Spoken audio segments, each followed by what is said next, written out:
Before Nigeria, before colonial borders, and before the modern argument over Igbo unity, Ndi Igbo had already begun a journey toward nationhood.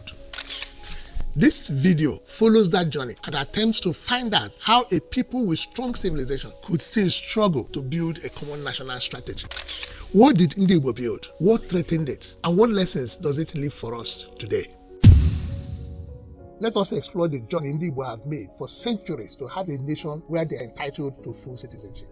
Archaeological conclusions from artifacts found in Okigwe and Oka confirm that ancient Igbo settlements started in the current Igbo territory as far back as 6000 BCE, with development of scales between 2000 to 1500 BCE. At that time, the land mass of Early Igbo was 41,400 square kilometers. It was surrounded by the Igala, Tivi, Yako, Idoma, Ibio, Ijo, Efik, and other ethnic nationalities. In 900 AD, the Ndi dynasty began developing Early Igbo into an independent nation-state. The dynasty promoted a theocratic and decentralized governance centered on wisdom, peace, justice, and continuous harmony with the forces of nature. Unlike most ancient kingdoms of that time, the Ndi kingdom was not built on armed conquest, but was rooted in the belief that violence is an abomination that pollutes the earth. The kingdom, therefore, did not have a standing army or an organized fighting force. The Ndi dynasty instead offered Ndi Igbo a democratic system in which every community maintained the status of a republic. Power and influence at all levels in the kingdom were exercised through consensus and diplomacy, never through force. Ezenri was a priest king, Ezemo, who wielded spiritual influence rather than military power. His authority was endorsed by the gods and freely accepted by the communities. Ezenri sent Ndi priests into communities to enforce social and communal order using sanctions, taboos, alo, and excommunication, mapo. Under Ezenri, leadership in Early Igbo was not hereditary, but based on merit and diffused among family heads, elders, age grades, also title holders, and priests. Decisions were made collectively by natural elders or democratically elected delegates of various families or communities. Elected delegates do not have permanent representative status. They were dropped once they acted outside their mandate or showed weakness. The delegates maintained legitimacy through constant consultation and effective defense of the outcomes of those consultations. Once consensus was reached, the decision was sealed with a ritual oath, which became binding and collectively defended by all participating units of the community. This first section presents the foundation of early Igbo nationhood and the desire of Ndi Igbo for a nation where they can enjoy full citizenship. It places Ndi Igbo in an old homeland with ancient settlements, neighbors, territory, and continuity. But the most important point is the kind of order described here. It was not built first on conquest or standing army. It was built on decentralized governance, spiritual authority, community acceptance, consultation, consensus, oath, and collective defense. In other words, Ndi Igbo were a people whose structure worked through legitimacy. The Ndi dynasty operated a social system that was built on equality for all people, regardless of their background, status, or identity. The system never permitted slavery and created secret sanctuaries where persons running from slavery, bondage, or persecution gained instant freedom and spiritual protection. The land tenure system gave access to land to all males for their habitation and livelihood.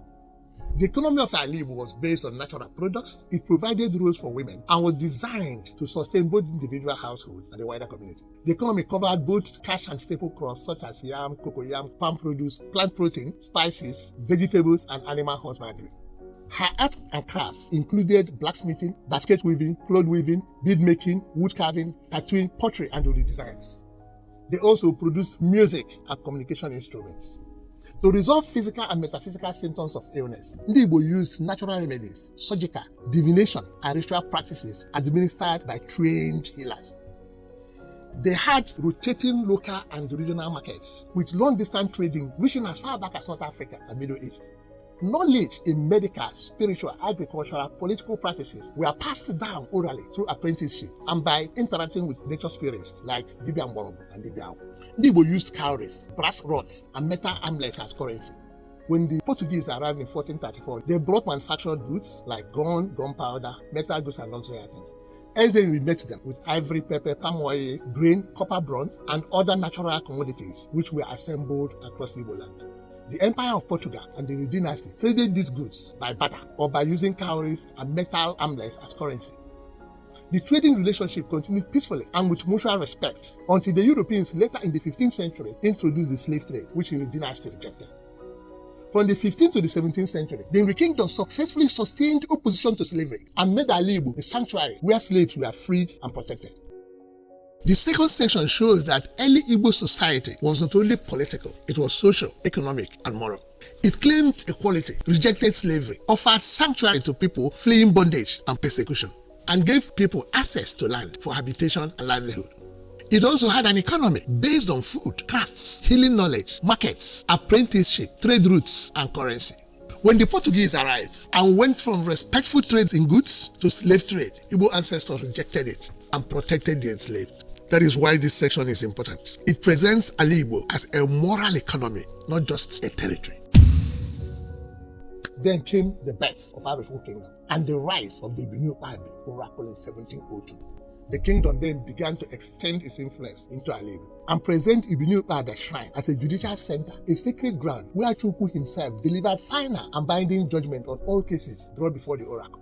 Ndigbo, who deeply respected Chukwu, found the oracle very attractive. They flocked to the Igbo shrine to hear directly from the Great Spirit and the Creator of the universe. The Ndi dynasty also accepted the outreach from the Igbo Kingdom. Both kingdoms found common purpose in theocratic governance, which emphasized justice, spirituality, and social order. They began to work together, with the Ndi dynasty focused on cleansing and social harmony, while the Igbo Kingdom emphasized trade, warfare, and judicial administration. At this point in history, and under the spiritual guidance of Ezenri, Early Igbo had established herself as a reliable source of valuable commodities in their trade with the Empire of Portugal. For 286 years, Early Igbo also held the reputation of a non-violent nation that refused to trade on slaves. A nation that actively limited slave trade within her domain and offered freedom sanctuaries to all persons escaping slavery, bondage, and persecution. The Igbo nation, which like every other independent nation of that time, was respected by our neighbors. And at this point, what the ancient nation of Early Igbo needed was to consolidate and defend her status as a sovereign nation. With the arrival of Igbo Kingdom and their war experiences, it looked like things were beginning to take shape.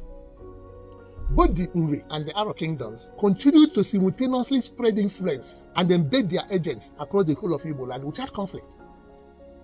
The prospect of a unique and independent Early Igbo, now equipped to defend itself and be recognized by neighbors and major powers, was staring Ndi and Ndi on their faces.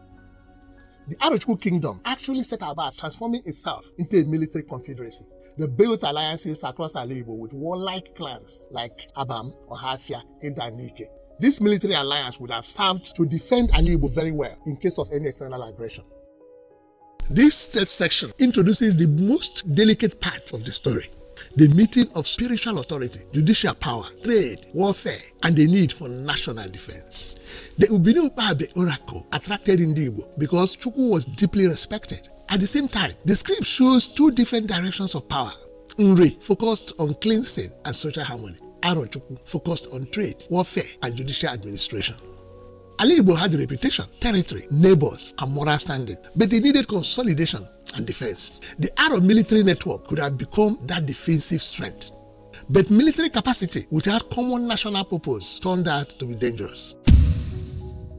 As the global age of enlightenment approached towards the end of the 18th century, the British Empire abolished the slave trade. They basically did by 1807 what the Ndi dynasty had already done since the 15th century. That year, 1807, marked 373 years since Ndi Igbo made the European in 1434. Yet Early Igbo, although totally plundered, remained independent or conquered by any external force. It is indeed awe-inspiring that in spite of material inducement and military trade, the Ndi dynasty stood firm and never participated in trading Igbo as slaves from 1434 to 1807, a period of 373 years. The Ndi dynasty stood as the paragon of Igbo spirituality, morality, national independence, and economic development. With a landmass of 41,400 square kilometers and an estimated population of 5 million inhabitants, Early Igbo still had the prospects of growing into a globally recognized independent nation. The abolition of slave trade offered the nation an opportunity for a fresh start.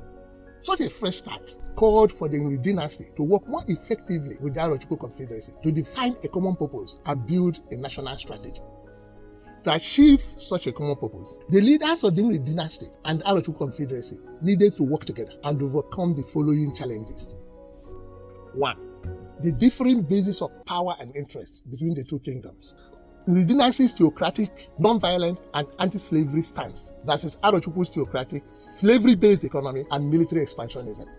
2. The challenge of achieving unity presented by the decentralized autonomous communities, which made political coordination very difficult. The question then were: 1. Did the Igbo of that time see and understood the opportunity for nation building offered by the abolition of slave trade? 2. How did they maximize the opportunity to resume their journey towards a recognized independent nation after they lost their first nation to greed and plunder? Yes, Arochukwu came along with military alliance, weapons, allies, or warriors. But what Early Igbo needed was coordination, moral clarity, and a national strategy. That need became more urgent as the world approached the age of enlightenment and the eventual abolition of slave trade. The final lesson is clear. Ndigbo did not lack civilization. There was land, memory, governance, spirituality, markets, morality, anti-slavery resistance, and the possibility of becoming a recognized nation. But after the abolition of slave trade, the real challenge was whether Ndigbo could turn survival into strategy. Could decentralized communities coordinate? Could different centers of power find common purpose? Could a people who had resisted slavery and preserved their identity now build a national future? That question is still alive today. So tell us in the comment section, what must Ndigbo rebuild first? Would they rebuild unity, morality, citizenship, political coordination, or a national strategy? Don't forget to subscribe to Ndigbo Viva. Give your comments, share the video, and visit all our social platforms. Let's see you in the next video.